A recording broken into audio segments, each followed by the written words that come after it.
السلام علیکم ورحمۃ اللہ۔ بسم اللہ الرحمن الرحیم۔ بھارت کے اولین ماہو سال استحکام کے تھے۔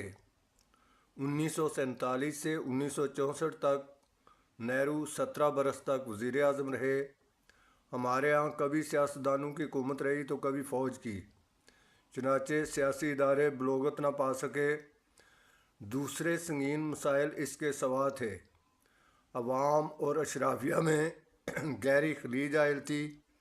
پاکستان کا نظریہ ظاہر ہے کہ غیر منقسم بھارت میں پیدا ہوا اور نظریاتی طور پر اس نے اتر پردیش میں پرورش پائی۔ وہ پاکستان کا حصہ نہ بن سکا، حالانکہ تحریک پاکستان کا مرکز وہی تھا۔ بعد میں لسانی اور علاقائی طریقیں اٹھیں۔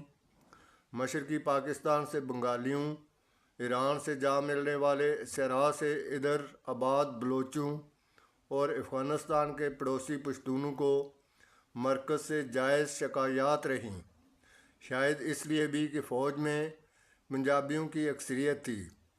مذکورہ لسانی گروہ یہ محسوس کرنے لگے کہ ان کے اقتصادی اور جمہوری حقوق مجروح ہوئے ہیں۔ مختلف مواقع پر بعض نے ہتھیار بھی اٹھائے۔ مسئلہ یہ بھی تھا کہ ایک ملک کی حیثیت سے ہماری زندگیوں کی ابتدا جنگ سے ہوئی۔ 1947 میں ہی کشمیر کے تنازع پر بھارت سے لڑائی کا آغاز ہو گیا۔ نتیجہ یہ نکلا کہ فوج کو اس کے تناسب اور حق سے زیادہ اختیار مل گیا، چنانچہ پنجاب کو بھی۔ مگر ایک پہلو اور بھی ہے۔ ابتدائی برسوں کی امید اور جوش و خروش سے کام لے کر ہم ان مشکلات پر قابو پا سکتے تھے۔ اسلام کے مساوات، جمہوریت جیسے اخلاقی اصولوں کی بنیاد پر جو پاکستان کی وجہ تخلیق تھے، ہم ایک جمہوری فلاحی ریاست تشکیل دے سکتے تھے۔ کم از کم پاکستان کی حد تک انگریز کی تربیت یافتہ افسرشاہی کو جمہوریت گوارا نہ تھی۔ اپنی قوم کو وہ اس کا مستحق نہ سمجھتے۔ ایسے ماحول میں وہ پروان چڑھے تھے کہ عام آدمی کو تحقیر کی نگاہ سے دیکھتے تھے۔ اپنے پرانے آقاؤں کی وہ تقلید کرتے۔ وراثت میں یہ رجحان انہوں نے پایا تھا کہ عام آدمی پر بھروسہ نہ کیا جائے۔ علامہ اقبال کے ویژن اور قائد اعظم کے تدبر سے محروم ہو کر ہم غلامی سے ملتے جلتے ماحول میں واپس چلے گئے۔ قائد اعظم تو کیا، یہاں کوئی نہرو بھی نہ تھا کہ استحکام کے دو اشرے پاتے۔ پہلا موقع پاتے ہی سول ملٹری افسرشاہی نے جمہوریت کو ٹھوکر ماری۔ 1956 تک دستور نہ بن سکا، اس لیے کہ مغربی پاکستان کی طاقتور اشرافیہ اقتدار میں بنگالیوں کو برابر کا حصہ دینے کے لیے تیار نہ تھی۔ بنگال کی آبادی مغربی پاکستان سے زیادہ تھی، لہذا ون یونٹ کا تصور تراشا گیا۔ پورے مغربی پاکستان کو ایک صوبہ بنا دیا گیا۔ مشرقی پاکستان میں اسی سے مایوسی بڑھی اور آخرکار ملک ٹوٹنے کا المیہ نمودار ہوا۔ 1958 میں فیلڈ مارشل محمد ایوب خان نے 1956 کا دستور منسوخ کر کے اقتدار پر قبضہ کیا اور صدارتی نظام نافذ کر دیا۔ 10 سال وہ اقتدار میں رہے۔ بالآخر ایک بھرپور عوامی تحریک نے انہیں چلتا کیا، جس کے آخر گلیوں اور بازاروں میں ایوب کتا ہائے ہائے کے نعرے گونجتے تھے۔ افسوس کہ اس کی جگہ یحییٰ نام کے ایک اور جنرل نے لے لی۔ ایوب خانی عہد میں اقتصادی طور پر پاکستان نے ترقی کے مراحل طے کیے اور بدلتا گیا۔ آئلی زندگی سے متعلق قوانین میں انہوں نے ترامیم کیں اور معاشرے کو جدید خطوط پر استوار کرنے کی کچھ نہ کچھ کوشش کی، مگر زراعت اور صنعت میں ان کے عہد کی ترقی سے تھوڑے ہی لوگوں کو فائدہ پہنچا۔ اکثریت محروم رہی۔ مزید برآں جمہوریت میں وہ یقین نہ رکھتے تھے، چنانچہ سیاسی اعتبار سے ملک جمود کا شکار ہو گیا۔ مشرقی پاکستان میں بے چینی بڑھتی گئی، اس لیے کہ سیاسی اور معاشی اعتبار سے بنگالی محروم رکھے گئے۔ حکمران اشرافیہ میں ان کی نمائندگی کم تھی۔ 1971 کا المیہ طویل فوجی اقتدار کا ثمر تھا۔ اس کے علاوہ مغربی پاکستان کے حکمران طبقات کی طرف سے بنگالیوں کو کم تر سمجھا گیا۔ دلچسپ بات یہ ہے کہ معاشی اعتبار سے یہ پاکستان کی تاریخ کا سنہری دور تھا۔ اس دور میں ہماری شرح ترقی سب سے زیادہ رہی، اگرچہ اکثریت خوشحالی سے محروم رہی۔ نظم و نسق کا حال بہتر تھا۔ انگریز اپنے پیچھے باصلاحیت افسرشاہی چھوڑ گئے تھے۔ میں نے اپنے بچپن میں دیکھا اور والدین سے بعد ازاں سنتا رہا کہ تخلیق پاکستان میں جو جذبہ بروئے کار آیا تھا کسی نہ کسی حد تک ان برسوں میں برقرار رہا۔ فوجی اقتدار کے ابتدائی برسوں میں بھی شاید ہمارے اس احساس کا سبب یہ بھی ہو کہ ہم پنجاب کے قلب میں تھے۔ ملک کے دوسرے اور دور دراز علاقوں کے اندر دلوں اور دماغوں میں جو لہریں اٹھ رہی تھیں شاید ہم ان سے بے خبر تھے۔ جب میں پیدا ہوا پاکستان 5 سال کا ہو چکا تھا۔ لاہور میں اپنے خوشحال خاندان کے ساتھ آسودہ زندگی جیتے ہوئے ملک کا مستقبل مجھے روشن لگتا۔ یہ ایک خوابناک بچپن تھا، کھیل کود کی آزادی اور وہ تحفظ جو ایک پھیلے ہوئے تگڑے خاندان میں ہوتا ہے۔ زمان پارک کے ارد گرد جہاں میں پلا بڑا ہرے بھرے کھیت تھے اور آب رواں ہریالی، تازہ ہوا اور کھلے میدان چند ایک امکان تھے اور سب ایک خاندان کی طرح، لہٰذا یہ ایک فارم ہاؤس میں رہنے کے مترادف تھا۔ زمان پارک میں سب سے پہلا مکان میرے نانا کے بھائی نے بنایا تھا جن کا نام احمد زمان تھا۔ 1947 میں ہجرت کے بعد میرے نانا کا خاندان بھی یہیں آن بسا۔ میں گرما کی تپتی دوپہروں میں اور شاموں میں چھرے والی بندوق لے کر کبوتروں کے شکار پر جاتا یا نہر میں نہایا کرتا۔ شام کو اپنے بھائیوں کے ساتھ کرکٹ کھیلتا۔ میں تاریکی پھیلنے تک گھر سے باہر گھومتا رہتا۔ تاہم میری والدہ کو بھی کبھی پریشانی لاحق نہ ہوئی۔ انہیں معلوم تھا کہ رشتے کے بھائی میرے ساتھ ہیں۔ دودھ کے لیے ہر گھر میں ایک گائے یا بھینس پائی جاتی تھی۔ آج زمان پارک لاہور کے وسط میں واقع ہے اور شہر چاروں طرف پھیل گیا ہے۔ ہرے بھرے شاداب کھیتوں میں سے جہاں گھیو اور دھان کی بالیوں پر ہوائیں کبھی سہانے گیت گایا کرتیں، صرف ایک چھوٹا سا پارک بچ رہا ہے۔ تب آسمان پر چمکتے ستارے بہت ہی قریب نظر آتے تھے۔ اب سین میں کھڑے ہو کر بات کریں تو آواز بلند کرنا پڑتی ہے۔ گھر اتنے بہت سے ہو گئے کہ لوگ ایک دوسرے کو پہچانتے ہی نہیں۔ اب بھی لڑکے بالے نہر میں نہاتے ہیں مگر اس کا پانی آلودہ بلکہ گندا ہے۔ برسات کی بارش کے بعد مٹی اب بھی مہک اٹھتی ہے لیکن پھر ہوا میں ڈیزل اور پٹرول کا دھواں گھل جاتا ہے۔ ہم رنج کے ساتھ ان زمانوں کو یاد کرتے ہیں جب فضا کی پاکیزگی بجائے خود ایک داستان تھی۔ تب لاہور کا پانی کتنا میٹھا تھا، اب پینے سے پہلے ابالنا پڑتا ہے۔ میں لاہور سے 10 میل دور ایک دوست کے کھیتوں پر سیر کرنے جایا کرتا۔ وہاں میں نے 14 سال کی عمر میں پہلی بار 14 تیتر شکار کیے۔ میں نے کیسی بھرپور زندگی بسر کی، لیکن ویسا سنسنی خیز اور شاندار زمانہ پھر کبھی نہ آیا۔ وہ کھیت معدوم ہو گئے۔ اب یہ علاقہ سیمنٹ اور سریے کا جنگل ہے۔ اب ایسی کوئی جگہ نہیں جہاں ایک فائر سے 14 تیتر زمین پر گریں۔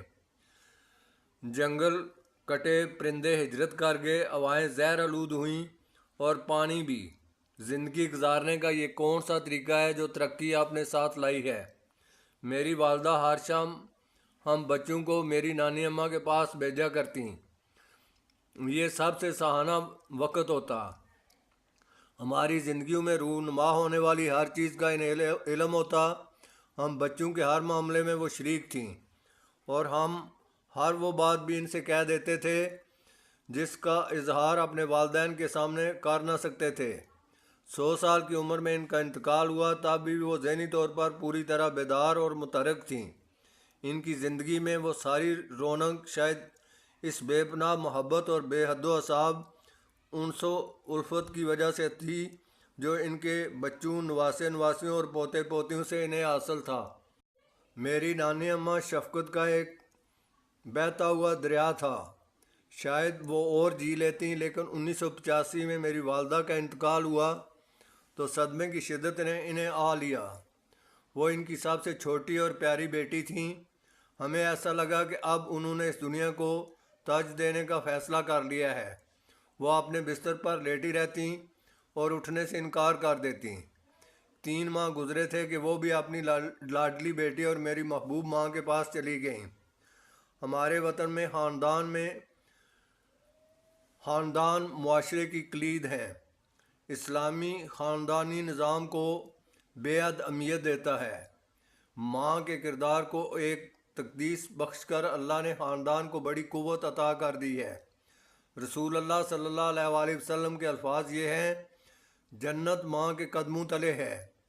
یہ بھی ارشاد کیا تھا کہ اولاد کے حق میں باپ کی دعا سب سے زیادہ قبول کی جاتی ہے۔ یہ بھی کہ جو بڑوں کا احترام اور چھوٹوں کا لحاظ نہ کرے وہ ہم میں سے نہیں۔ میری زندگی پر سب سے زیادہ اثر میری ماں کا ہے۔ ہم 5 بہن بھائی تھے اور میں ان کا اکلوتا فرزند۔ وہ ایک مکمل ماں تھی، ہر چیز اپنے خاندان پر قربان کر دینے والی۔ مجھے خوب یاد ہے کہ میں اپنے زخم ان سے چھپا لیا کرتا تاکہ انہیں صدمہ نہ پہنچے۔ میں 8 برس کا تھا۔ میں اور میرے رشتے کے بھائی ایک شہتوت کے باغ میں تھے۔ باغبان اچانک آ پہنچا۔ درخت سے چھلانگ لگانے کی کوشش میں ایک سے دوسری شاخ پر جا گرا۔ تیز دھار ٹانی سے میری ران کافی گہرائی تک کٹ گئی۔ خون کی بڑی شریان بمشکل کٹنے سے محفوظ رہی۔ گھر پہنچا تو یہ گاؤ میں نے ماں سے چھپا لیا۔ میں چاہتا تھا کہ انہیں دکھ نہ پہنچے۔ ایسی الفت تھی ہم ماں بیٹے کے درمیان۔ میں کوئی ایسا کام نہ کرنا چاہتا تھا جس سے وہ ناراض ہوں۔ محبت اس طرح زندگی کو نظم میں ڈالتی ہے۔ وہ اس طاق میں رہتی ہیں کہ کسی نہ کسی طرح میں اسکول کا کام دن کے وقت ہی نپٹا دوں، مگر مجھے کھیل کا ایسا چسکا تھا کہ پڑھائی میں جی ذرا نہ لگتا۔ اگر پڑھ پایا تو ان کی مہربانی اور نگرانی سے۔ ایک بات اور بھی ہے کہ پڑھائی کے سوا کوئی چیز ایسی نہ تھی جس پر میری ماں مجھے مجبور کرتی ہوں۔ اگر میں کسی چیز سے گریز کرتا تو وہ کبھی سختی سے کام نہ لیتی۔ جیسا کہ زمان پارک کے نام میں سی ظاہر ہے کہ اس آبادی کے وسط میں ایک چمن ہے۔ ہم سب لوگ وہاں کرکٹ اور ہاکی کھیلا کرتے۔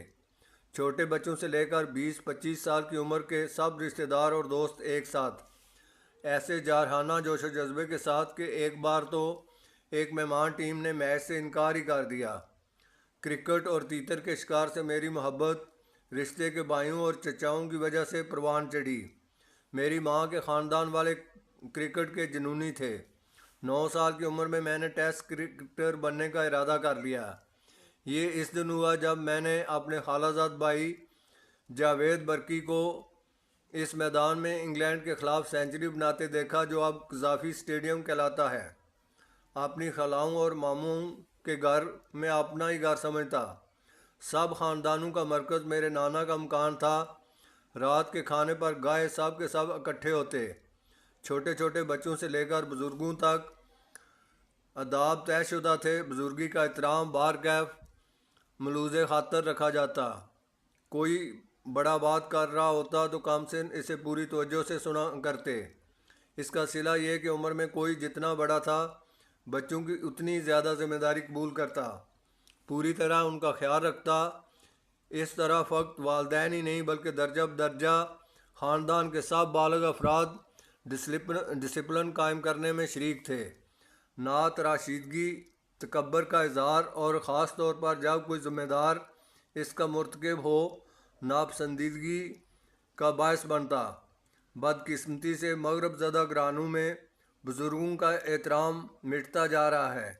ان میں سے جو لوگ مغرب کی تقلید میں بالکل ہی اندھے ہیں وہ بڑوں کی توہین یا انہیں نظر انداز کرنے کو فیشن سمجھتے ہیں۔ مجھے یاد ہے جب لندن میں ایک استاد نے مجھ سے فرمائش کی کہ گفتگو کے ہنگام میں ان کا نام لیا کروں تو میں نے کتنا عجیب محسوس کیا۔ اس وقت اور بھی برا لگتا جب دوستوں کے والدین یہ بات کہتے کہ میں انہیں ان کے پہلے نام سے پکاروں۔ ہماری اخلاقی اقدار بھی اپنے خاندان کے بزرگوں کی تقلید میں پروان چڑھی۔ بچے اس بات کا خیال رکھتے کہ کون سا رویہ انہیں پسند ہے اور کون سا طرز عمل ناپسند۔ سزا کا خوف نہیں بلکہ ناپسندیدگی کا اندیشہ ہمیں روکتا۔ اخلاق کا معیار اس لیے بلند تھا کہ اگر کوئی ایسا کرے گا تو شاید اسے ادنا اور حقیر سمجھا جائے۔ سب سے بڑا اندیشہ خاندان کی بدنامی کا۔ شادی سے لے کر مجلسی زندگی میں قبولیت تک ہر چیز کا انحصار اسی پر تھا۔ کسی بھی جاننے والے کی طرف سے کسی نوجوان کی حرکت پر کسی سنجیدہ اعتراض کا مطلب یہ تھا کہ پورے کا پورا خاندان ملزم کو مسترد کر سکتا ہے۔ کامیاب کھلاڑی بننے کے بعد بھی اخبار نویسوں سے بات کرتے ہوئے میں بہت ہی محتاط انداز اختیار کیے رکھتا۔ یہ فکر دامن گیر رہتی کہ خاندان والے کیا سوچیں گے۔ اکثر مسلمان بچوں کی طرح مذہب سے میری زندگی کا کبھی نہ جدا ہونے والا حصہ تھا۔ رات کو میری والدہ ہر روز کوئی کہانی سنایا کرتیں۔ ہر کہانی میں ایک اخلاقی سبق۔ حضرت موسیٰ اور فرعون، سیدنا یوسف اور برادران یوسف کی فریب کاری، اور ظاہر ہے کہ رحمت للعالمین صلی اللہ علیہ وآلہ وسلم کے بارے میں۔ ہمارا عقیدہ ہے کہ حضرت موسیٰ اور حضرت عیسیٰ بھی اللہ کے نبی تھے، مگر یہ سرور عالم تھے دین ابراہیمی کی جنہوں نے تکمیل کر دی۔ وہ خاتم النبیین تھے، اللہ کے آخری نبی صلی اللہ علیہ وآلہ وسلم۔ تورات اور انجیل بھی اللہ کی نازل کردہ کتب ہیں، لیکن پھر وہ لوگ راہ راست سے بھٹک گئے اور الہام میں تحریف کی۔ ہم ان پر اترنے والی الہامی کتابوں کے سبب بھی انہیں اہل کتاب کہتے ہیں۔ ہر شب والدہ ہمیں دعا مانگنے کی یاد دہانی کراتیں۔ وہ ایک واقعہ کثرت کے ساتھ اور بہت ذوق و شوق سے سنایا کرتیں۔ مکہ میں ایک بوڑھا آدمی آپ صلی اللہ علیہ وآلہ وسلم کی خدمت میں حاضر ہوا۔ کہا، اب میں قبیلے کا آخری آدمی رہ گیا جس نے اسلام قبول نہیں کیا۔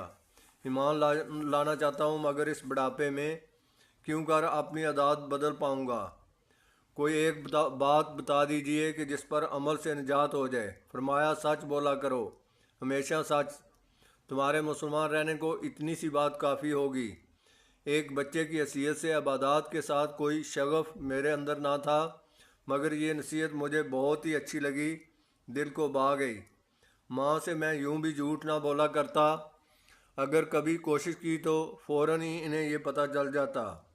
میرے چہرے کو غور سے دیکھتی اور میں سچ اگل دیتا۔ یہ بھی بتایا کرتی کہ ان کے والد احمد حسن خان کس طرح خود کو سنت کے مطابق ڈالنے کی صحیح کرتے۔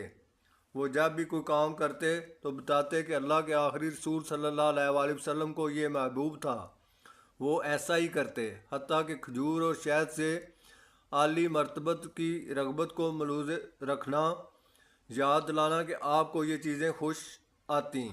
میں بہت چھوٹا سا لڑکا تھا جب جنت اور جہنم کا تصور ہمارے ذہنوں میں راسخ کر دیا گیا۔ بس یہ کہ جنت کا تصور میرے ادراک میں پوری طرح کبھی نہ آتا۔ میری اماں بیچاری کیسے کیسے سوالوں سے میں نے پریشان کیا کرتا۔ کیا میں جنت میں کرکٹ کھیل سکوں گا؟ وہاں مجھے شکار کھیلنے کی اجازت ہوگی؟ جب میں 7 سال کا ہوا تو مجھے اور میری بہنوں کو قرآن پاک پڑھانے کے لیے ایک عالم دین ہمارے ہاں آنے لگے۔ اسکول میں مذہبی تعلیم کا ایک پیریڈ تھا اور دن کا آغاز تلاوت سے ہوا کرتا۔ جمعہ کے دن آغا جان کے ساتھ میں مسجد جایا کرتا۔ عید الفطر اور عید الاضحیٰ پر خاندان کے سب لوگ 16ویں صدی کے عظیم صوفی اسکالر حضرت میاں میر کے مزار پر جاتے۔ سکھ مذہب کے ماننے والے بھی ان کی بہت تکریم کرتے اور حاضری دینے آیا کرتے۔ ہمارا خاندانی قبرستان اس مزار سے ملحق ہے، چنانچہ عید کی نماز کے بعد ہم ان کی قبروں پر فاتحہ پڑھتے۔ وہ جو کبھی اس دنیا میں بروئے کار تھے اور اب ان کے لیے ہمیں اللہ سے مغفرت کی دعائیں مانگنا تھیں۔ اولیاء کے ایسے کتنے ہی مزار برِ صغیر کی وسطوں میں پھیلے ہیں 9ویں صدی سے اس خطۂ ارض میں جنہوں نے اسلام کو فروغ دیا۔ ان کا وہ پیغام الفت و انس صدیوں تک مصیبت کے ماروں پر رحمت کا ابر بن کر برسا۔ ان کے زخموں کا مرہم دوسرے مذاہب کے لیے صوفیوں کی وہ رواداری اور خیر خواہی، مساوات اور مقامی ثقافت کا وہ لحاظ، اللہ کا دین ان کے ذریعے پھیلتا چلا گیا۔ قافلوں کے قافلے وہاں جاتے، اللہ سے دعا مانگتے اور نذرانے پیش کرتے۔ بھوکوں کے لیے کھانا، اللہ کے حضور مناجات، طالبان کا طرز عمل دوسرا ہے، ان میں سخت گیری ہے۔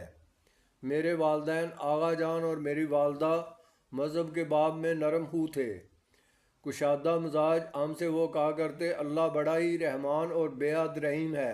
نماز پڑھنے اور روزے رکھنے کے لیے ہم پر سختی کبھی نہ کی جاتی۔ رمضان المبارک میں ہم بچوں کے درمیان زیادہ سے زیادہ روزے رکھنے کا مقابلہ ہوا کرتا۔ 9 برس کی عمر میں میں نے پہلا روزہ رکھا۔ اس شام میری والدہ اور آغا جان دونوں نے مجھے کچھ تحائف دیے۔ اگر کوئی اسلام کے خلاف ذرا سی بھی بات کرتا تو وہ دونوں بہت جوش و جذبے کے ساتھ اللہ کے دین کا دفاع کرتے۔ میری والدہ کے برقی خاندان کا تعلق کانی گرام سے تھا، جو وزیرستان کا سب سے بڑا قصبہ ہے۔ وہ افغان سرحد کے قریب ایک زرخیز وادی میں واقع ہے۔ بہت فخر کے ساتھ وہ کہا کرتے ہیں کہ ہمارے اجداد نے، ہمارے پشتون قبائل نے انگریزوں کی غلامی کبھی قبول نہ کی، دائم ان کا مقابلہ کرتے رہے۔ بالآخر یہ خاندان 12 قلعوں پر مشتمل اس گاؤں میں نظر آتا ہے، جس کو بستی پٹھانہ کہا جاتا۔ شہر جلندھر کے قریب امرتسر کے جنوب مغرب میں لاہور سے 40 میل کے فاصلے پر پاکستان بنا تو پورے کے پورے خاندان نے ہجرت کی اور لاہور چلے آئے۔ ان میں سے کوئی شہید نہ کیا گیا۔ جب وہ اپنے گاؤں سے نکلے تو سکھوں کا گمان یہ تھا کہ وہ پوری طرح مسلح ہیں، لہٰذا وہ ٹل گئے۔ ان کا اندازہ غلط تھا۔ میرے والد کا نیازی قبیلہ 15ویں صدی میں افغان فاتحین کے ساتھ اس سرزمین میں وارد ہوا۔ نیازوں کی اکثریت اب بھی میاں والی میں آباد ہے۔ دریائے سندھ جس کے حاشیے پر جاگ اڑاتا ہوا گزرتا ہے۔ میری والدہ کے برقی خاندان میں اب قریبی رشتہ دار ہی ایک دوسرے کو جانتے ہیں۔ نیازیوں کی بات دوسری ہے، دور دراز کے رشتہ دار بھی ذہنی طور پر ایک دوسرے کے قریب ہی ہوتے ہیں۔ سب ایک دوسرے کو خوب جانتے اور ربط باہم برقرار رکھتے ہیں۔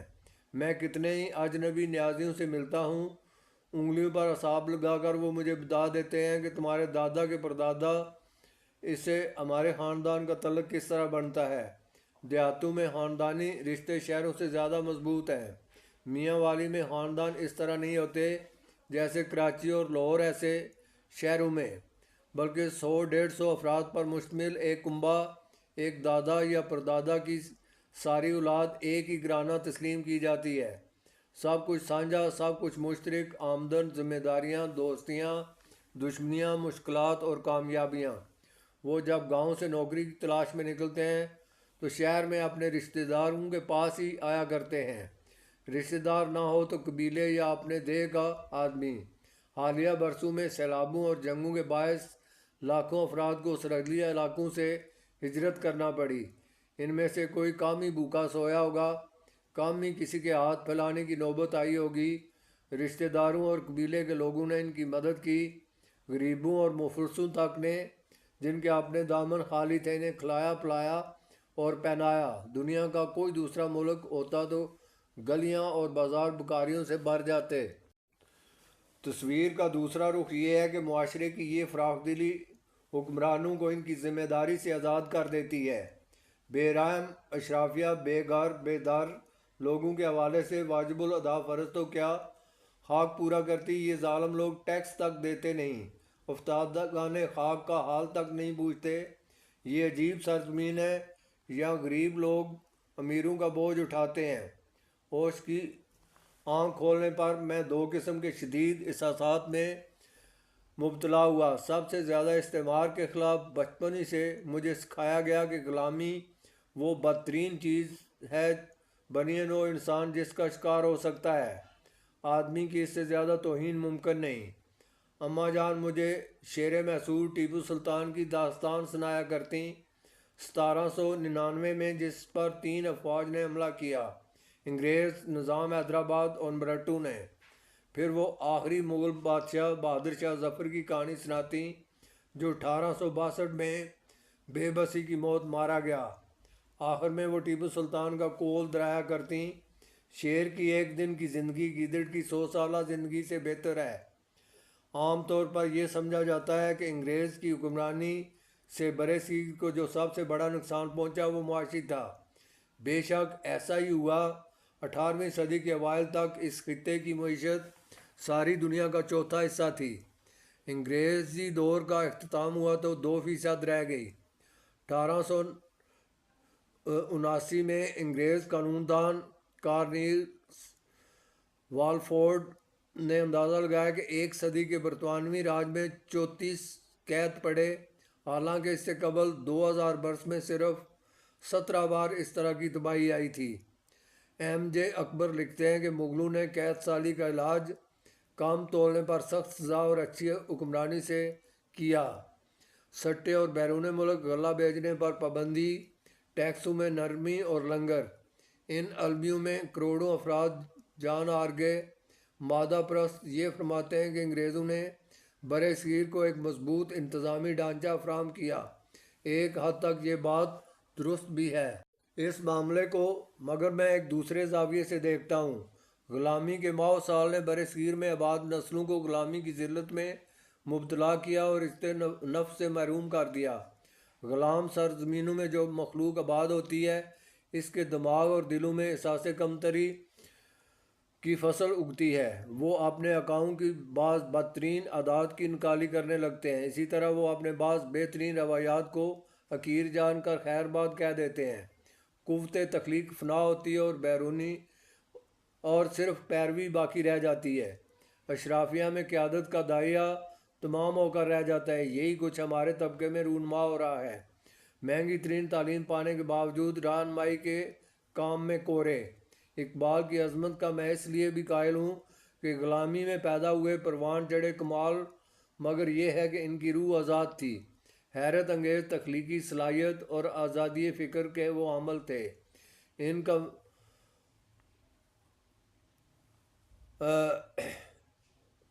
کے دل کی گہرائیوں میں ایمان کی قوت تھی۔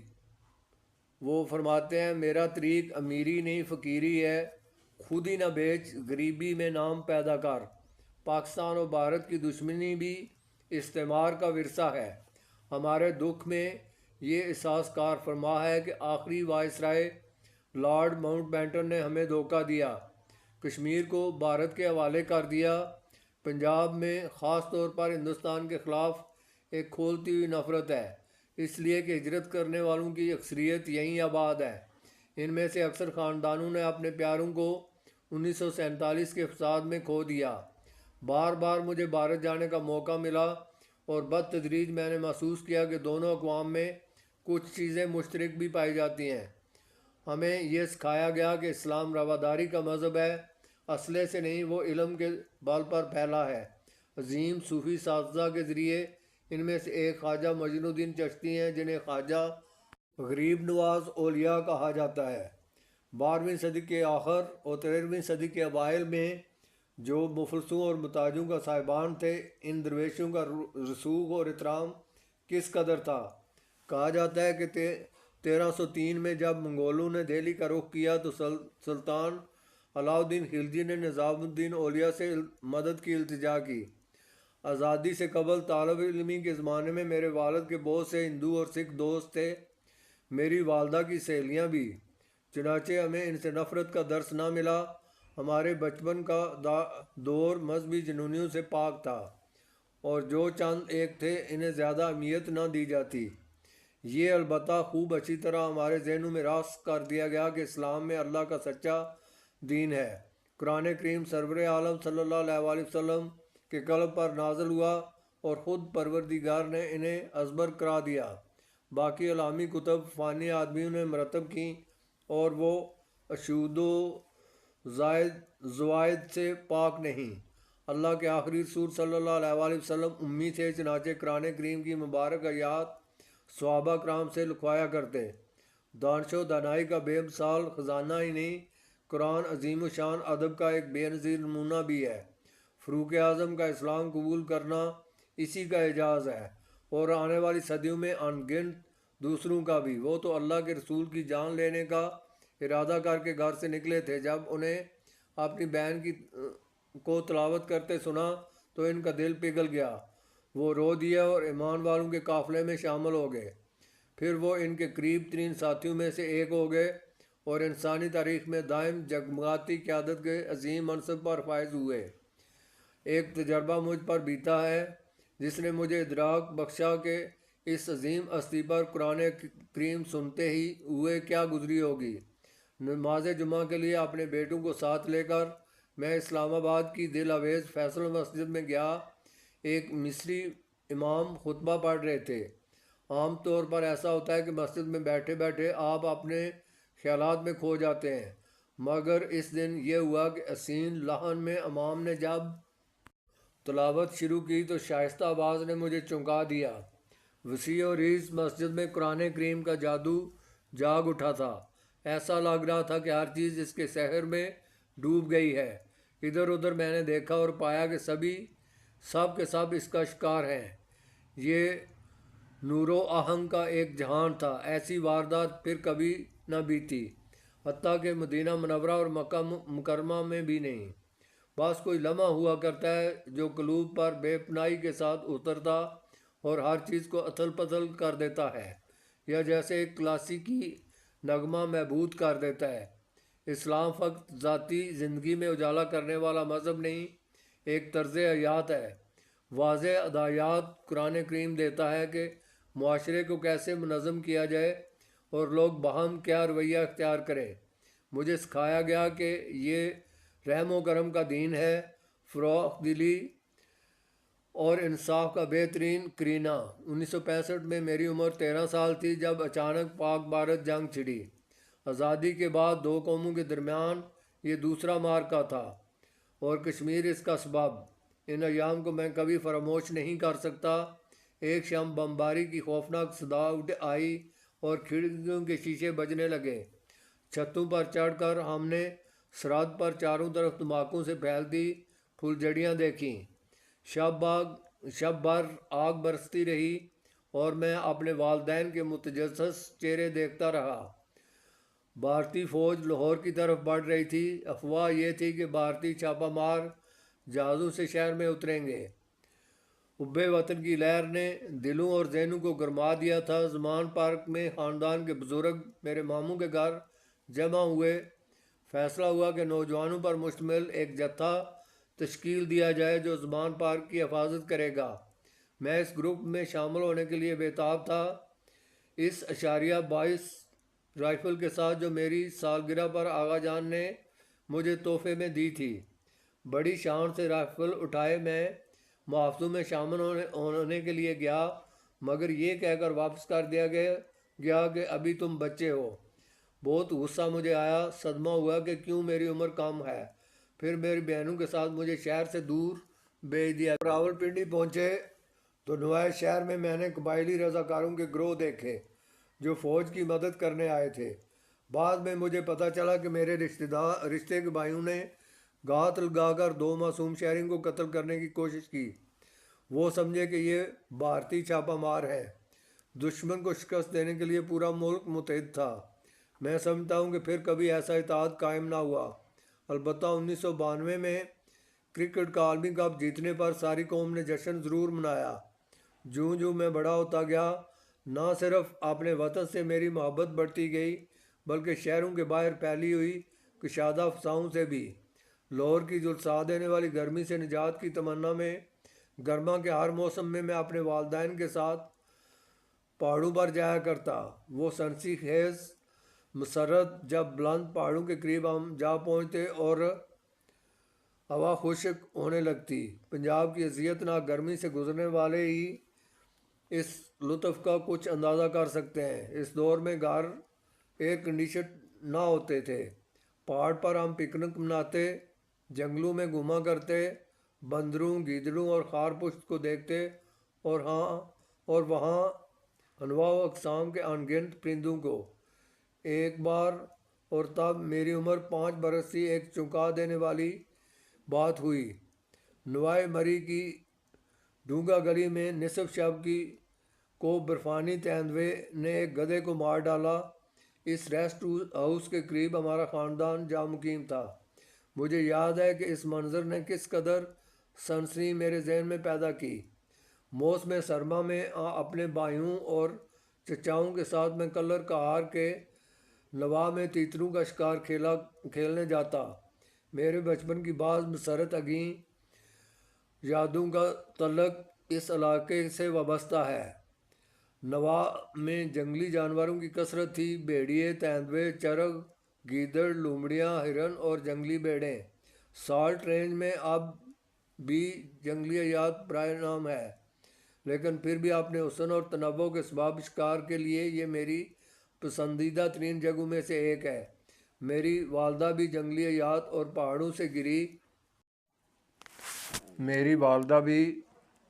پہاڑوں اور جنگلی حیات سے گہری وابستگی رکھتی تھیں۔ کہانیاں سنا کر وہ میرا شوق جگا دیا کرتیں۔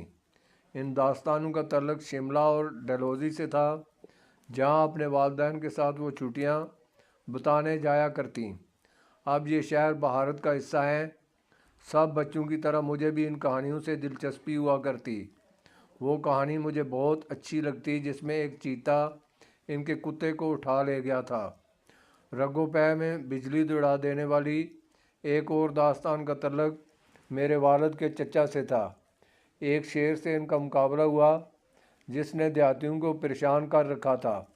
دو بدو لڑائی میں بالآخر وہ ان کے ہاتھوں مارا گیا۔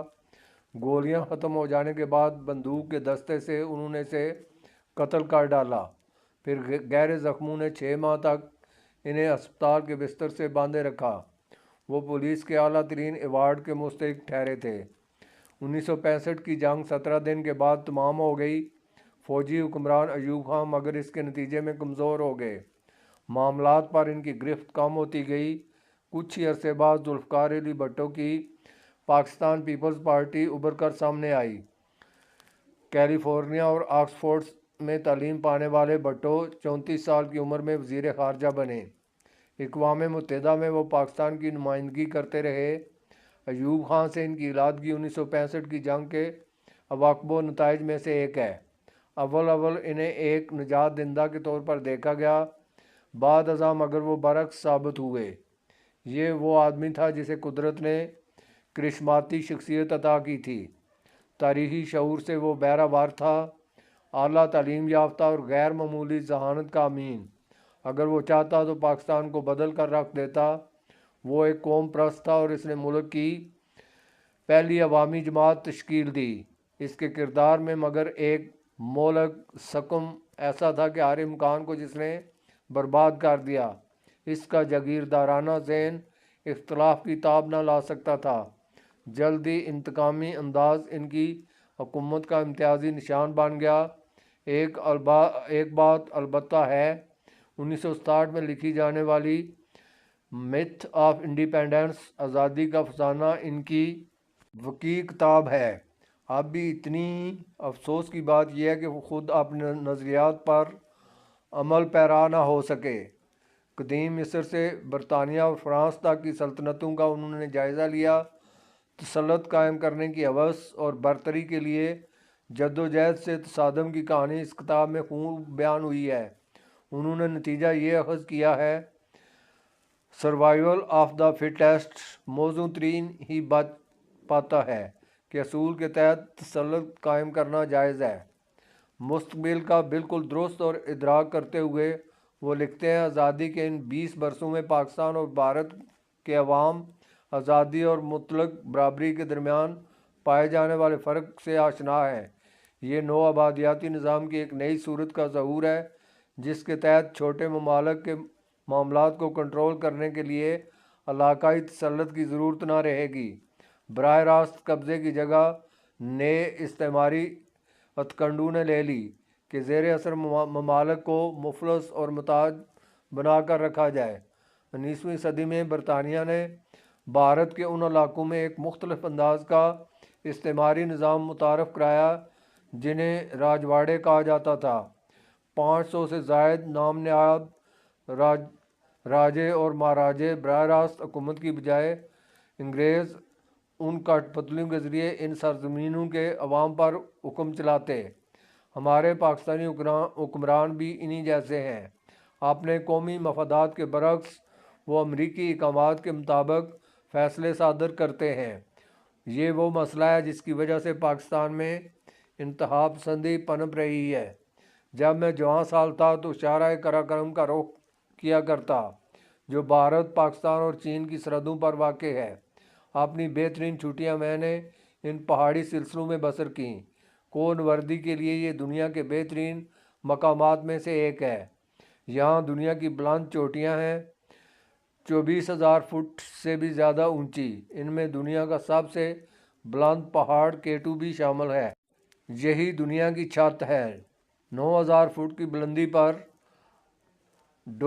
ڈومل ویلی سے بڑھ کر دنیا میں کوئی خوبصورت جگہ میں نے نہیں دیکھی۔ جہاں فوج والے سرما میں سکینگ کے برف پر پھسلنے کے مقابلے منعقد کراتے ہیں۔ ان بستیوں کے مکین بہت ہی گرمجوش ہیں اور بے حد محبت کرنے والے ہیں۔ اب کا حال معلوم نہیں، لیکن تب سیاح وہاں نہ جاتے تھے۔ شہروں کے شور و شغب سے دور ایک دودھیا پانی والی ندی کے دونوں طرف پھیلی وسطوں کو سرخ اور سفید پھولوں نے ڈھانپ رکھا تھا۔ ہر صبح جاگ کر میں نظارہ کیا کرتا اور اپنے آپ سے کہتا، یہی تو جنت ہے۔ خود کو مجھے یقین دلانا پڑتا کہ میں خواب نہیں دیکھ رہا۔ اس علاقہ کے لوگ پرتکاب اور دوستانہ مزاج رکھتے ہیں، جدید سیاحت زدہ علاقوں کے تسنن سے پاک۔ ایک سفر کے دوران 2 جیپوں میں سے ایک خراب ہو گئی۔ ایک نوجوان نے پیشکش کی کہ شب بصری کے لیے ہم اس کے گاؤں چلیں۔ 40 منٹ کے بعد ہم ایک زمردین جھیل کے کنارے صنوبر کے درختوں سے گھرے ایک گاؤں میں پہنچے۔ بہت ہی لذیذ کھانا انہوں نے ہمیں کھلایا، جس میں کھمبیاں شامل تھیں۔ آج تک پھر ایسا دسترخوان نہ دیکھا۔ 14ویں کے چاند نے جادو سا کر رکھا تھا۔ صنوبر کے درختوں میں ہوا بہتی رہی، جھیل کنارے رات بھر ہم جاگتے رہے۔ اس بے کراں جمال پہ حیران۔ پاکستان کا شمالی علاقہ سوئٹزرلینڈ سے 2 گنا بڑا ہے۔ کون جانے وہاں اس طرح کے کتنے ہی جمیل اور دلکش علاقے اور ہیں۔ میں ہنزا کی وادیوں میں بھی ایسے ہی تجربات سے گزرا۔ 1967 میں پہلی بار جب میں اس علاقے میں گیا تو گرمجوش دیہاتی ہمیں آڑو اور خوبانی پیش کرتے، اپنے گھروں میں مہمان بنانے کے لیے بےتاب سے ہو جاتے۔ انہی برفزاروں میں وہ نادر و نایاب برفانی تیندوا پایا جاتا ہے جس کی آنکھوں میں سبز رنگ کی جھلک ہوتی ہے۔ ایک چرواہا اس تیندوے کے 2 بچے اٹھائے سابق ریاست نگر کے میر کو پیش کرنے آیا۔ 1974 تک گلگت کے جنوب میں واقع وہ اس مختصر سی ریاست کا حکمران تھا۔ یہ گلگت بلتستان کے شمال میں واقع ہے۔ تب ہنزا دور دراز کا ایک مقام تھا۔ پہاڑوں پر پتلی پرانی سڑکیں، زاویہ در زاویہ ہزاروں فٹ کی بلندی سے خوفزدہ کر دینے والے مناظر۔ دوسری عالمی جنگ کے زمانے کی جیپوں میں بہت مشکل سے یہاں پہنچا جا سکتا۔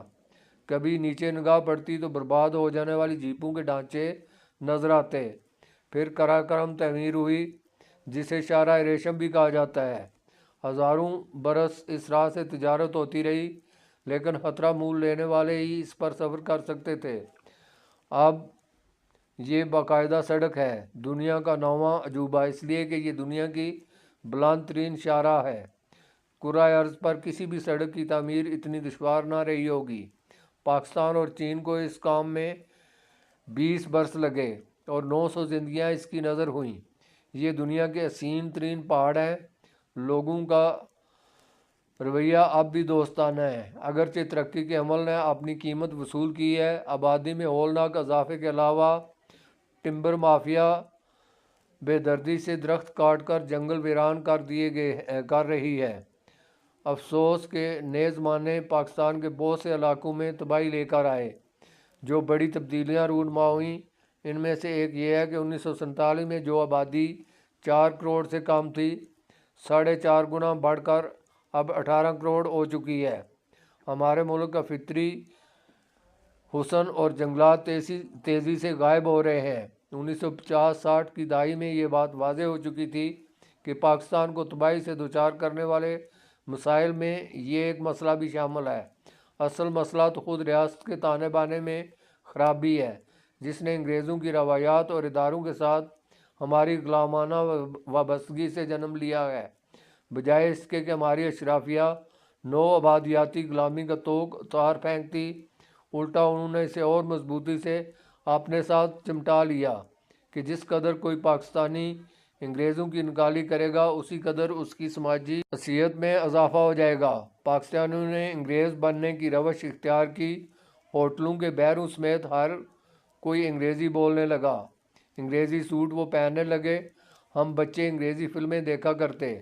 اختتام ہفتہ پر زیادہ مہذب لوگ انگریزی دھنوں پر رقص فرماتے، ان میں سے بعض تو اردو بھی انگریزی لہجے میں بولتے۔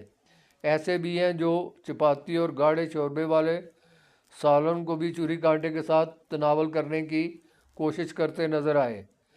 ان کے بنائے ہوئے کلبوں کی رکنیت حاصل کرنے کے لیے ایک پاکستانی کو انتظار اور کوشش سے گزرنا ہوگا، بالکل برعکس ایک گورا جب چاہے دروازہ کھول کر اندر داخل ہو جائے، ویٹر اس سے پوچھنے کی جرت نہ کرے گا کہ وہ ممبر بھی ہے یا نہیں۔ کراچی کے سندھ کلب میں جو اپنے آپ سے متنفر کالے سانپوں کی پسندیدہ ہماج گاہ ہے، پاکستانی ثقافت سے وابستہ کسی چیز کو گوارا نہیں کیا جاتا۔ 1871 میں یہ کلب انگریزوں نے تعمیر کیا تھا۔ 1974 تک اس میں شلوار قمیض پہن کر داخل ہونے کی اجازت نہ تھی۔ فوجی اور سول افسروں کی اکثریت پر مشتمل مختصر سی اشرافیہ کے نے مقامی باشندوں سے کراہت ورثے میں پائی۔ اقبال ایسے مفکرین سے رہنمائی حاصل کرنے کی بجائے استعماری انداز میں وہ لوگوں پر حکم چلانے کی کوشش کرتے رہے۔ استعماری عہد کے تمام ادارے جوں کے توں رہے۔ عام پاکستانی کے لیے فرق صرف یہ واقع ہوا، انگریز کی جگہ کالے صاحب نے لے لی۔ بعض اوقات ان کا رویہ غیر ملکیوں سے بھی بدتر ہوتا۔ جب غلام آقا ہو جائے تو وہ اپنے ہم نفسوں کے ساتھ اور بھی برا سلوک کرتا ہے۔ بہت سے افسر انگلش میڈیم سکولوں سے آتے ہیں جو برطانیہ نے بنائے تھے، انگلینڈ کے پبلک سکولوں کی طرز پر۔ 1948 میں میرے والد امپیریل کالج لندن سے اعلیٰ تعلیم کے بعد واپس آئے۔ اپنے علاقے میں وہ دوسرے شخص تھے جنہیں لندن ریٹرن کا مقام حاصل تھا۔ ریلوے اسٹیشن پر پورے کا پورا قصبہ ان کا استقبال کرنے امڑ آیا۔ ایسے لوگوں کا سماجی رتبہ دفتن بلند ہو جاتا ہے، ان کی شادیاں زیادہ بارسوخ گھرانوں میں ممکن ہو جاتی۔ پاکستان اور اس سے زیادہ بھارت میں اب بھی شادی کے لیے گورے رنگ کو ترجیح دی جاتی ہے۔ بھارت میں تو شادی کے لیے دیے جانے والے اشتہارات میں گائے اس امر کا اعلان بھی کیا جاتا ہے۔ کتنے زمانے اس طرح گزرے کہ بھارت بیرون ملک سے در آنے والوں کی شکارگاہ رہا۔ شمال مغرب سے آنے والے فاتحین اکثر سرخ و سفید ہوتے، لہذا برصغیر کی ذہنیت میں جسمانی رنگ کی فوقیت کا احساس بہت گہرا ہے۔ زمان پارک میں لنڈن ریٹرن فوراً ہی VIP بن جاتا۔ جب بھی میرا کوئی کزن برطانیہ سے حصول تعلیم کے بعد وطن واپس آتا، ہم سوالات کے انبار لے کر اس کے پاس جا پہنچتے کہ وہاں زندگی کیسے بسر ہوتی ہے۔ مغرب سے محض ان کی شناسائی ان کا سماجی مرتبہ بلند کرنے کے لیے کافی تھی۔ برصغیر پہ اپنی حکمرانی کے ایام میں انگریزوں نے بڑی منصوبہ بندی کے ساتھ مقامیوں کے ذہنوں میں احساس کمتری کاشت کیا۔ بیروں اور خانساموں کو مغل فوج کے جنرلوں اور شہزادوں کے سے ملبوسات پہنائے جاتے۔ فوج اور پولیس کے افسر برطانیہ میں رائج لباس زیب تن کرتے۔ 16ویں صدی کے وسط سے ابتدا کرنے والے مغل اقتدار کا زوال 17ویں صدی سے شروع ہوا۔ 16ویں صدی میں جو ایسٹ انڈیا کمپنی کے بروئے کار آنے کا زمانہ ہے، مغل سلطنت پورے جاؤ جلال کے ساتھ کار فرما تھی۔ ہندوستان کے بیشتر علاقوں پر انہیں حق حکمرانی تو حاصل تھا ہی، مغل بادشاہ کو دنیاوی نہیں بلکہ کسی حد تک روحانی طور پر بھی برتر مانا جاتا۔ ان درباروں کے شان و شوکت کی کہانیاں کہی جاتی۔ اول نصف صدی تک انگریز بھی ان کی پیروی کرتے رہے۔ وہ فارسی بولتے، مغل اشرافیہ جیسا لباس پہنا کرتے، سور اور گائے کے گوشت سے بچا کرتے اور مقامی عورتوں سے شادی کرنے کی کوشش کرتے، بعض اوقات تو ایک سے زیادہ۔ برطانوی مورخ ولیم ڈال ریمپل نے اس عہد میں انگریزوں کے تغیر پذیر رجحانات کو قلم بند کیا ہے۔ 17ویں صدی کے درمیان سے 18ویں صدی کے وسط تک انگریزوں نے تقریباً تمام افواج کو شکست سے دوچار کر دیا۔ اہل فرانس کے علاوہ سکھ اور مراٹھوں کو، اس سے پہلے سراج الدولہ اور شیر میسور ٹیپو سلطان، ایک ایک کر کے سب چلے گئے، سب رخصت ہوئے۔ اب انگریزوں میں اعتماد بہت ہو گیا اور استعماری گھمنڈ کے نمو پانے کی ابتدا ہوئی۔ انجیلی عیسائیت سے تعلق رکھنے والا احساس برتری بھی اثر انداز ہوا۔ مسلمان مغل بادشاہوں کی تحقیر کا جذبہ جاگ اٹھا۔ اس عظیم سلطنت کی رسوائی کا جو کبھی اپنی مثال آپ تھی۔ آخری مغل، دی لاسٹ مغل میں ڈال ریمپل نے لکھا، فاتحین کی نگاہ میں اب ہندوستان کے لوگ اس عظیم تہذیب اور دانش کے امین نہ رہے۔ 18ویں صدی کے زعما سر ولیم جونز اور وارن ہیسٹنگز جس کا اعتراف کرتے ہیں، انگریزوں کی حکمرانی سے قبل ہندوستان کا نظام تعلیم ایک مرکز اور محور پر نہ گھوما کرتا۔ ہر گاؤں کا اپنا مدرسہ تھا، اہل خیر جسے چلایا کرتے۔ زیادہ بڑے ادارے اوقاف کے تحت ہوتے، وسیع زرعی اراضی کی آمدن ان کے لیے مختص ہوتی۔ 1757 میں جب بنگال پر انگریزوں نے قبضہ کیا تو معلوم ہوا کہ 34% زرعی زمین ٹیکس سے مستثنیٰ ہے۔ وہ مختلف قسم کے وقف تھے جو مفت تعلیم اور علاج کا بندوبست کرتے۔ 1850 میں جی ڈبلیو لیسٹر کی طرف سے کیے جانے والے ایک سروے کے مطابق اوقاف کے تحت چلنے والے بعض مدارس کا معیار نہایت بلند تھا۔ اس کے مطابق آکسفورڈ اور کیمبرج یونیورسٹیوں جیسا اعلیٰ درجے کے اساتذہ ان اداروں میں بخوشی کام کرتے کہ ہر ٹرسٹ کی معقول آمدن کے سبب ان کے معاوضے بہت موزوں ہوتے۔ لیٹر نے مشرقی پنجاب کے ضلع ہوشیارپور کا سروے بھی کیا۔ اس کے مطابق اس علاقے میں خواندگی کی شرح 84% تھی۔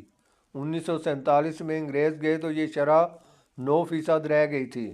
انگریزوں نے زمینوں پر قبضہ کر لیا، اوقاف ختم کر دیے، آمدن کے ذرائع ختم ہوئے تو مدارس بند ہو گئے۔ اب انہوں نے انگریزی پڑھانے والے اسکول بنائے اور تعلیم مرکز سے کنٹرول کی جانے لگی۔ یہ ایک نیا طبقہ تخلیق کرنے کا منصوبہ تھا۔ لارڈ تھامس میکالے کے بقول جو رنگ و روپ میں ہندوستانی مگر انداز فکر و نظر میں برطانوی ہو، اپنی آراء میں، کردار اور ذہنی اپج کے لحاظ سے پسند اور ناپسند سبھی میں انہیں برطانوی معیار کی اسناد دی جاتی اور ان کی پیٹھ پیچھے ان کی تذلیل کا سامان یوں ہوتا کہ انگریز انہیں براؤن صاحب اور پیون کہہ کر ان کا مذاق اڑاتے۔ بیبون افریقہ میں پایا جانے والا ایک بندر ہے، بعد میں یہی بابو میں بدل گیا۔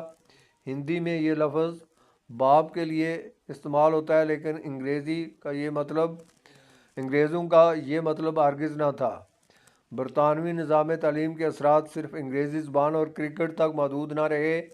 استعمار نے ایک صدی تک اپنی مقامی ثقافت کو تباہ کرنے اور اپنی پسند کی اشرافیہ تخلیق کرنے کے لیے استعمال کیا۔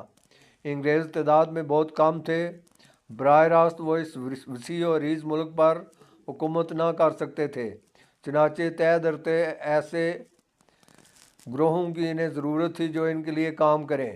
غلامی سے پیدا ہونے والا یہ غلیظ ترین پہلو تھا۔ میں نے لاہور کے ایچسن کالج میں تعلیم پائی جو برطانوی راج میں بنائے گئے اہم ترین اداروں میں سے ایک ہے۔ اپنے ہم جماعتوں کی طرح اس دور میں بھی یہ سمجھتا تھا کہ ہم اردو میں تعلیم دینے والے سرکاری اسکولوں کے طلباء سے افضل ہیں۔ ان اداروں میں مضامین کی تدریس انگریزی میں ہوتی، طلباء کو حکم دیا جاتا کہ وہ باہم اسی زبان میں بات کریں۔ اسکول کے اوقات میں اگر کوئی بچہ اردو بولتا تو اسے جرمانہ کیا جاتا۔ آئین میں ہر چند یہ لکھا تھا کہ پاکستان کی قومی زبان اردو ہے۔ مسلمانوں نے خاندان کا ادارہ بچا لیا اور عبادات کی رسوم خود کو وہ قدیم عہد کے پسماندہ لوگ سمجھنے لگے۔ ہماری تعلیم ہمیں یہ بتاتی کہ اگر ترقی کرنی ہے تو برتر استعماریوں کی تقلید کرنا ہوگی۔ ہم برطانیہ کے پبلک اسکولوں کے ادنیٰ سے نکال تھے۔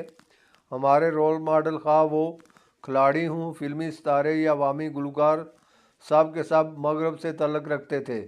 اس کے اداکار، کھلاڑی اور گائک مزید برآں پرانی نسل مغرب سے مرعوب تھی اور ان کی ثقافت سے بھی۔ ہاں ان میں سے بیشتر دل میں اسے ناپسند ہی کرتے ہوں۔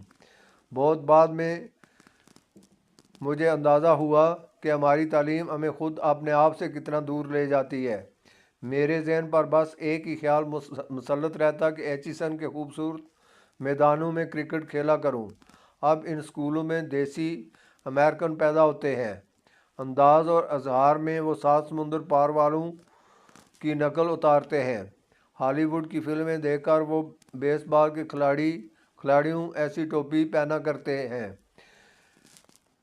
پرانی نسل انگریزوں کی دلدادہ تھی، نئی امریکیوں کی۔ پاکستان بننے کے بعد انگریزی طرز کے اسکولوں سے ہمیں فوراً ہی نجات پا لینی چاہیے تھی۔ سنگاپور، ملائیشیا اور بھارت میں آزاد حکومتوں نے تمام تعلیمی اداروں کے لیے یکساں نصاب نافذ کیا۔ پاکستان میں انہیں قائم رہنے دیا گیا۔ نوبت یہاں تک پہنچی کہ اب تک ان طلباء کے لیے کتب کا انتخاب مغرب میں ہوتا ہے۔ ان اسکولوں سے نکلنے والے نوجوانوں کو دوسروں کے مقابلے میں بہتر مواقع ملتے ہیں، سول سروس میں خاص طور پر کہ وہ اچھی انگریزی بولتے ہیں، مقامی نہیں غیر ملکی لہجے میں۔ اپنی ثقافت کو وہ ناپسند کرتے ہیں، ان میں ایک خاص طرح کی خود ترحمی جنم لیتی ہے اور المناک احساس کمتری۔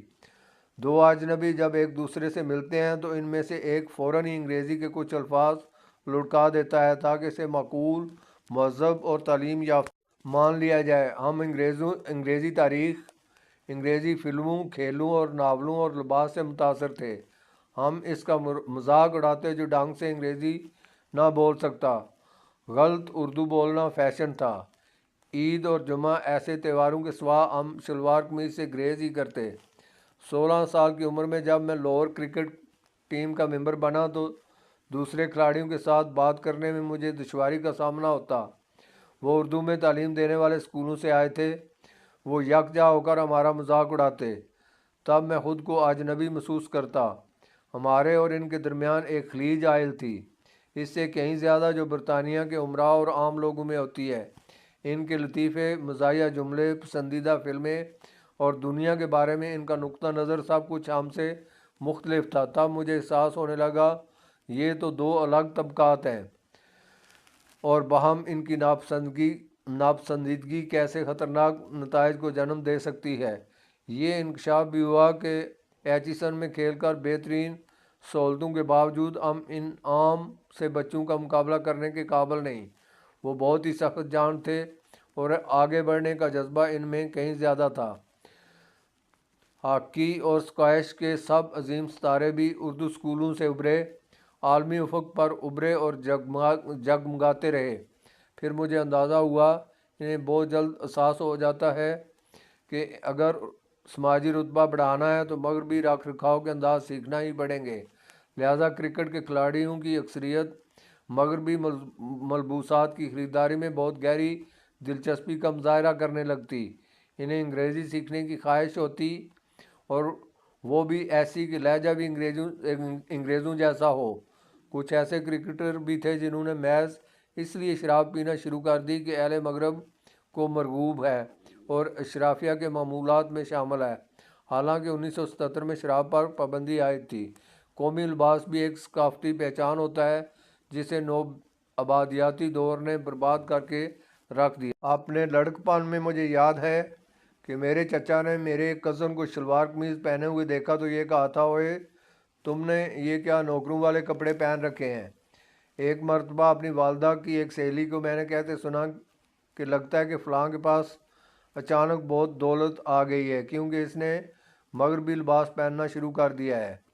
10 برس گزرنے کے بعد 1988 میں جب قراقرم میں چند مغربی دوستوں کے ساتھ کو نوردی میں مشغول تھا تو مجھے خیال آیا کہ میں بھی اپنے لباس سے غیر ملکی نظر آتا ہوں۔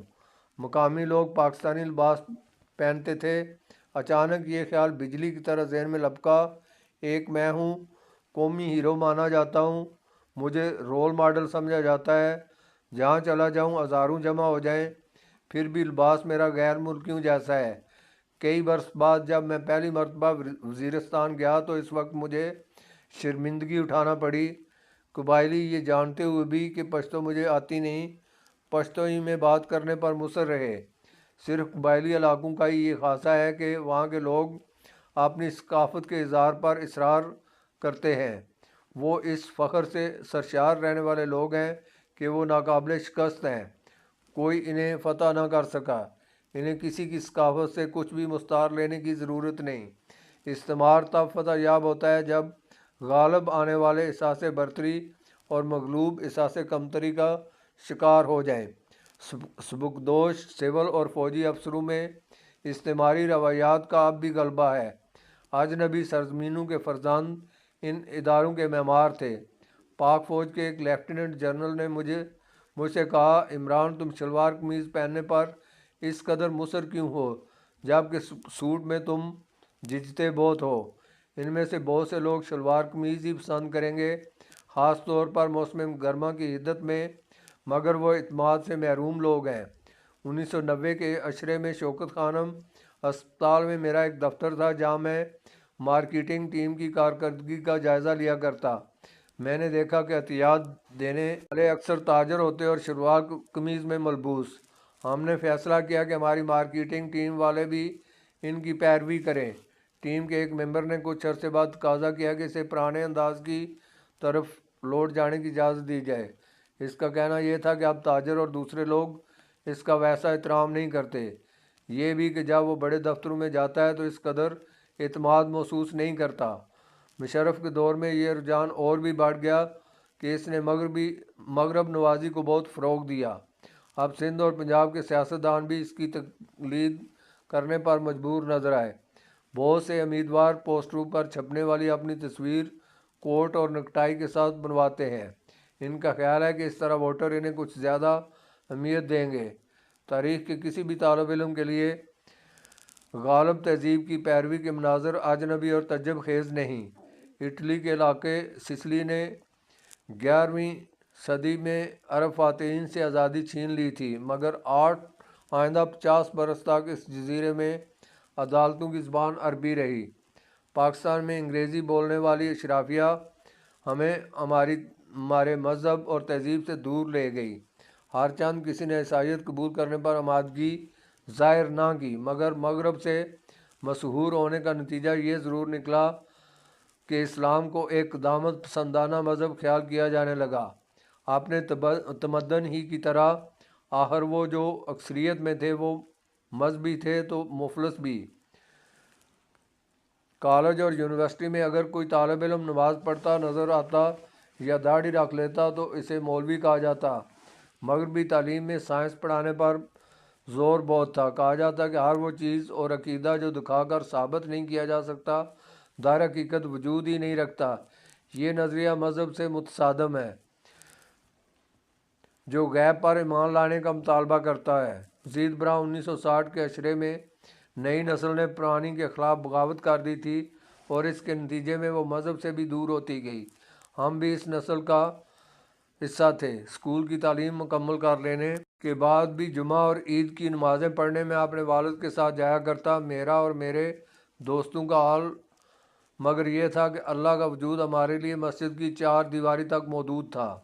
ہم انگریزی فلمیں دیکھنے والے اس بات پر ایمان لا چکے تھے کہ مغرب بہرحال بالاتر ہے اور اصل اہمیت ٹیکنالوجی کو حاصل ہے۔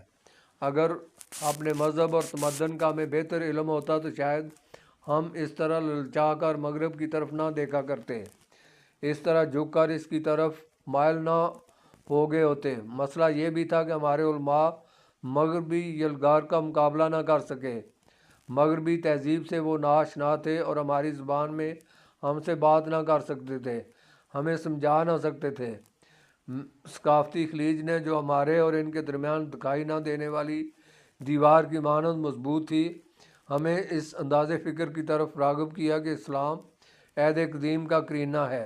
مجھے وہ طالب علم اب بھی یاد ہیں جو ان مولوی صاحبان کا مذاق اڑایا کرتے جن کی انگریزی ناقص تھی۔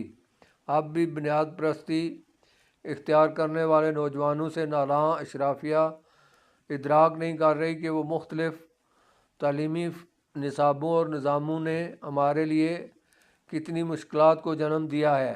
وہ بجا طور پر مدارس میں اصلاح کی بات تو کرتے ہیں لیکن عام آدمی کے نقطہ نظر سے صورتحال کا جائزہ لینے کی کوشش نہیں کرتے۔ اس پہلو پر وہ غور نہیں کرتے کہ یہ مدارس بے شمار غریب خاندانوں کے لیے جو تعلیم کا واحد ذریعہ ہیں، عوام کا احساس یہ ہے کہ وہ ایک اجنبی ثقافت کی نمائندگی کرنے اور استعمار کے وارثوں کو قبول نہیں کر سکتے۔ وہ انہیں مغرب کا ایجنٹ سمجھتے ہیں جو ان کی قومی روایات کو تباہ کرنے کے در پہ ہیں۔ عالمی اشرافیہ کی تخلیق کا تصور مختلف ممالک میں مسلسل اور دائمی مداخلت کے مترادف ہے۔ زمینی استعماری قبضے کی جگہ اب ثقافتی استعمار نے لے لی ہے۔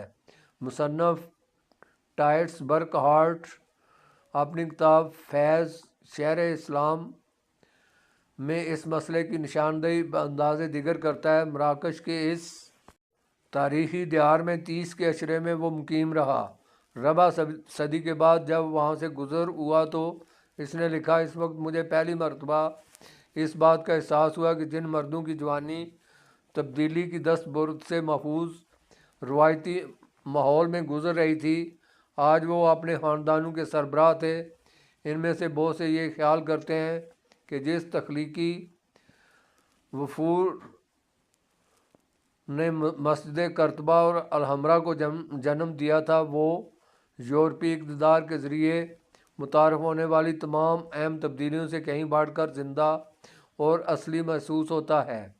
اس وقت سے لے کر اب تک بہرحال ایک ایسی نسل بھی اپنے پاؤں پر کھڑی ہو چکی ہے جسے بچپن ہی میں یورپ کی بے پناہ خیرہ کن قوت نے اندھا کر دیا ہے، جسے حکمت عملی کے تحت یورپی اسکولوں میں تعلیم دلوائی گئی، جس کے باوصف ان کے انداز میں ناقابل عبور احساس برتری نے پنجے گاڑ لیے۔ اب وراثت میں منتقل ہونے والی روایتی زندگی پر جو اپنی تمام تر تنگ دامانی کے باوجود اپنے اندر دائمی اطمینان کا خزانہ سموئی تھی، جدید یورپی طرز حیات جو واضح طور پر غالب ہے، جس کا مطمع نظر جن مادی برتری کا اصول ہے، ہر اس چیز کی تذلیل جس کے ساتھ تقدیس وابستہ ہو، پھر ان دونوں میں ہم آہنگی کیسے ممکن ہے؟ یہ شاندار لوگ جن کا میں ذکر کر رہا ہوں اور جو اب موت کی جانب رواں ہیں، انہیں باہر سے مغلوب کر لیا گیا مگر اندر سے وہ آزاد ہی رہے۔ دوسری طرف نوجوان نسل ہے جس نے مراکش کی آزادی جیت کر چند برس پہلے خارجی طور پر ایک فتح تو حاصل کر لی، لیکن اب اندرونی طور پر تباہی کے خطرے سے دوچار ہیں۔ جھٹکا 1971 میں لگا۔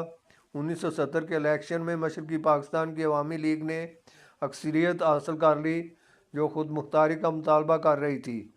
اس کے باوجود مغربی پاکستان میں دوسروں سے زیادہ سیٹیں حاصل کرنے والے ذوالفقار علی بھٹو نے اس جماعت کی حکومت کے راستے میں رکاوٹیں کھڑی کر دیں۔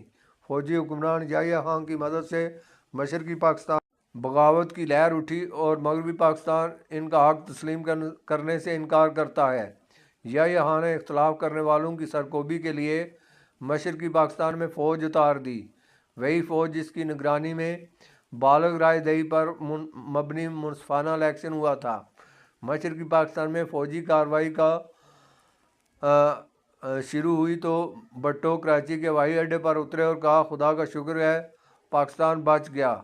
نتائج تباہ کن تھے، ہزاروں افراد قتل کر دیے گئے اور لاکھوں نے بھارت کی طرف ہجرت کی۔